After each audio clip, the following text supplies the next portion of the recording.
very common swing issue, both a backswing and a downswing issue that I would see is just kind of like improper usage of your trail arm. Things you would have heard in the past would be like external rotation of the shoulder, elbow position, those kind of things. I'm gonna try to simplify it a little bit and just talk about what happens when we move it into a bit of a poor position. First swing I'm gonna hit for you, I'm just gonna take my trail elbow up a little bit, what you'd call internally rotated. So really just think of it as the crease of my elbow kind of stays pointed in front of me for way too long. So you end up a little bit here, whether you want to call it a flying elbow, whatever you want to call it. It's not the most functional position because often what will happen from here is that elbow will get super dumped under and stuck. Some players get shallow and inside from there. Some players swing across the top. Overall, just not a good spot to be in.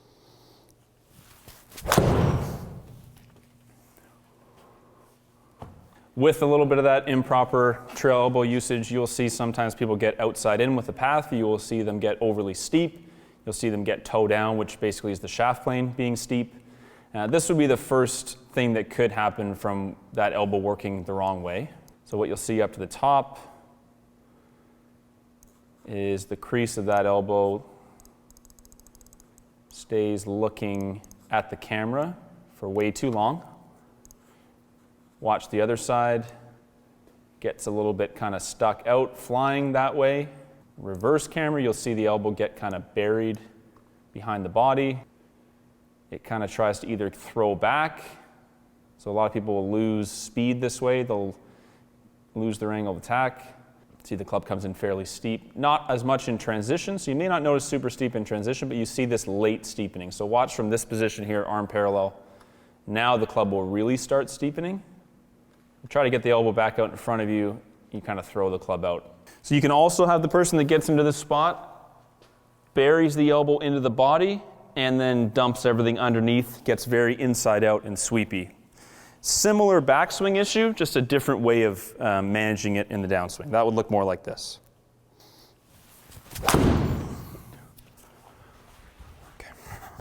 So different set of issues here from the same kind of backswing position. This time the person gets super, super inside out, very shallow with the angle of attack. Up to the top you'll see a similar elbow position, kind of gets a little flying there. A little bury behind us. And then the difference being here, this player sticks the elbow in tight to them in transition. So it gets super stuck back here, losing the width. Keeps dropping it under, club tries to get as low as possible, you see from the other way, and we get sort of a very low, sweepy delivery. So the first thing people often say when you highlight this to them is, my shoulder is stiff, locked up, I don't have much flexibility, I can't externally rotate my shoulder and elbow, I can't do it. I think people just have a misconception that it's requiring some incredible amount of this position, some incredible amount of flexibility. You don't have to be a D1 college player level of flexible to improve this a little bit and change your ball flight. So the reality of it is if you could just not be excessively internally rotated, or at least not make it worse in transition, you'll find your results to be quite a bit better. Let's do it the first way that I would just describe it. I have a training aid I'm going to show you, but before I do that, this would be the way to kind of address it without it. At address, get the crease of your elbow pointing a little bit, trail elbow, pointing a little bit more in front of you. As you take the club away, get the crease of the elbow to point up to the sky as soon as you can. And then up to the top, you're going to maintain that. In the downswing, you're going to try to maintain that as long as you can. Let me hit one.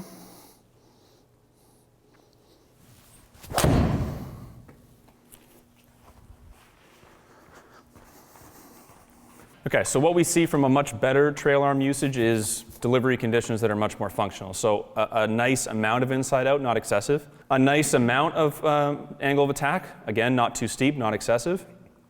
A dynamic lie that's very flush, meaning we didn't steepen the shaft plane. See that elbow is quite a bit more sort of underneath the hands, not flying out here. It is not getting as close to the seam of the shirt. We maintain a little bit more width there. In transition, you'll see it work nicely around the body and then in front of it, not getting jammed up. The shaft's in a nice shallow spot there, but not too shallow, and easier for us to rotate through. Just gonna do a side by side. That's fine. Broke my back. Spinal. Okay, so good one on the left, bad one on the right. You can see how different that spot is at the top. You can see how different that orientation is. Now you see as the club comes down, on the right, this is the steep one.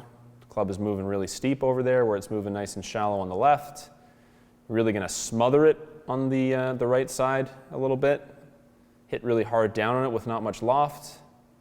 And then really have to flip the hands hard on the way through, whereas this is a little bit more of a passive release. Just from thinking trail arm, watch how different the shoulder turn looks. So much easier for me to have a nice kind of neutral spine angle here.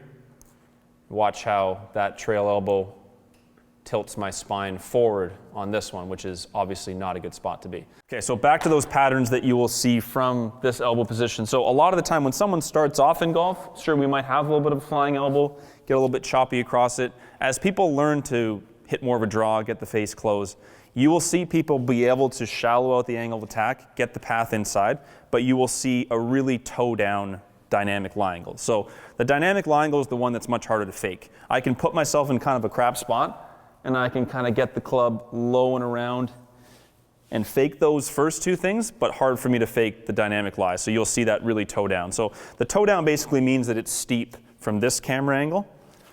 Shallow angle of attack means you just got it shallow from this camera angle. And the toe down position coming into the ball, you're here. The only way to get that club to the ball from the inside and reasonably shallow is to dump it under and then send this elbow that way. So you see how I'm going to be smothering it. I'm going to get the face really shut. I'm going to have to push it out. It's going to be challenging, and it's a more common pattern than you would think. And it won't really allow you to rotate through with a body-generated release. It's always going to have to stall with the body and kind of flip with the hands. So that would be the way to do it just in terms of the feel, keeping a kind of an awareness of where the crease of your elbow is pointing at all times. Probably start with a wedge at first to really practice it. Use some camera feedback to actually understand whether you've moved it much at all. You will feel a little bit of stretch on this trail shoulder when you're doing it well. Don't immediately think that you're not physically capable of making this change.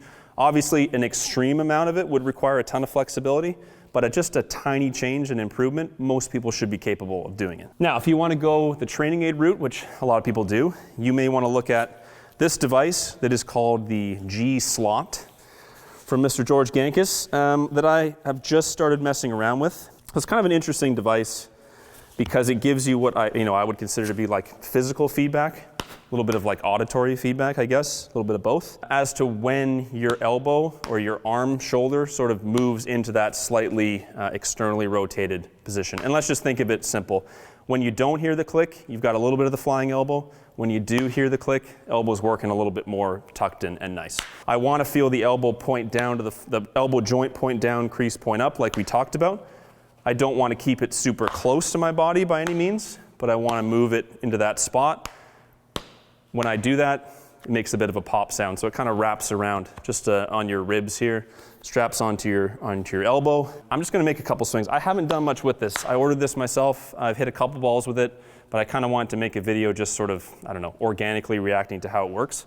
Let's keep an eye on the numbers. We'll look at some of the footage and let's see how much it changes my arm position.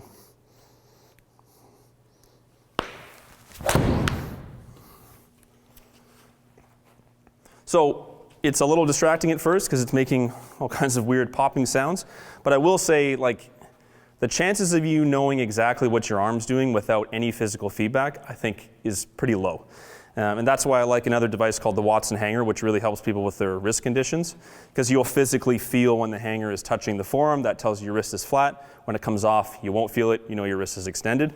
This is kind of giving me the same vibe. If I were to take the elbow up super flying, let's call it, I'm not going to feel any contact with this at all.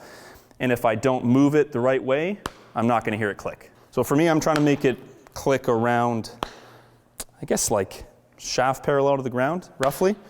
And then I'm just trying to keep it clicked and keep it on the side of my body all the way past impact. If you were to click it and then lose it, that's your trail elbow working back in that orientation again that we don't want.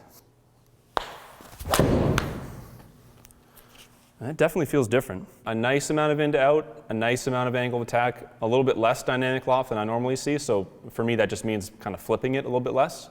Kind of a nice low launch angle. I normally struggle to launch it at 18 with the 7-iron. It gets a little bit higher. And then a really nice dynamic lie position, very level, meaning the shaft pitch, we probably weren't steepening it much in the downswing at all. So if we look at the slot action here, the slot effect, as it were. So I can see on the camera it clicks about there. That looks really good at the top in terms of the elbow. So that elbow is in a really nice spot. Rear cam, again, I'll see that there's a nice amount of distance between my elbow and my body, and it's not anywhere near the seam of my shirt. That's a good sign. How the club flows down from the top is in a really nice shallow position there. So you kind of see that the device stays kind of pinned to my ribs as long as I can. So I really can't really use my hands and wrists to square the club here. I need to use a little bit more body rotation. So you kind of get open to the target a little bit better and rotate through. So what we talked about earlier with kind of the elbow working too much out this way, you'll feel no contact with kind of the arm of the device here really early. So that's the easiest thing, I think. Even at address, I'm pushing it slightly into my body, which gets the crease of my elbow pointing a little more in front. So that's kind of a nice reminder. I'm getting it to click before arm parallel. Then I'm just keeping it clicked and keeping it clicked as long as I can.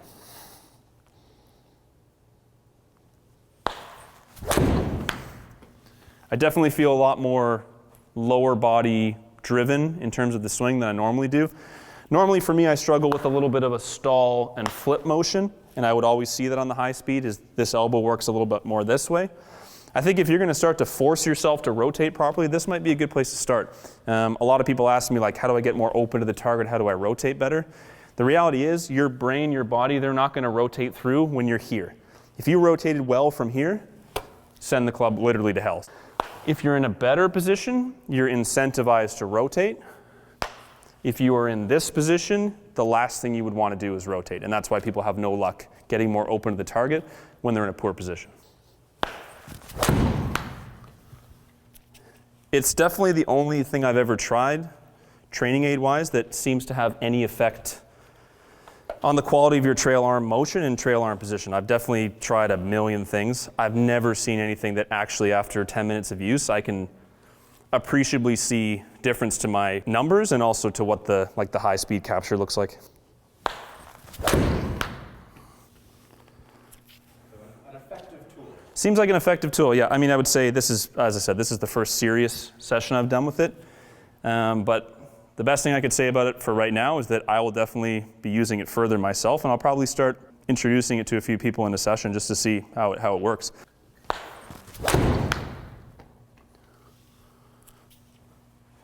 Feels good. So there is one more piece to this device. There's like a forearm rotator device. I'll probably mess around with that next time.